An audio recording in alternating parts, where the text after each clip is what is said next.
عاوز تخس 3 كيلو في الاسبوع في الدايت بتاعك، لازم تعمل الثلاث حاجات دول. اول حاجة منهم الملح. لازم تقلل الملح بتاعك اللي انت بتاكله. مش قصدي الملح بشكل معين، لا، الملح بشكل عام اللي هو في المعلبات، في اكلك العادي اللي في البيت او في الجبن.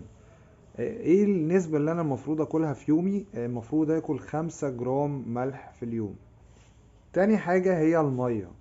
تخيل انت ما بتشربش مية خالص و70% من عضلاتك مية، فاوريدي هيحصل لك ووتر ريتنشن اللي هي احتباس المية.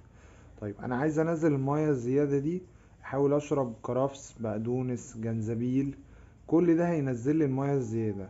تالت حاجة السكر. حاول تبعد عن السكر او تقلله بنسبة كبيرة او تستبدله بالسكر الدايت. وما تنساش ان اهم حاجة في كل ده عشان تخس 3 كيلو انك تمارس رياضة كويسة.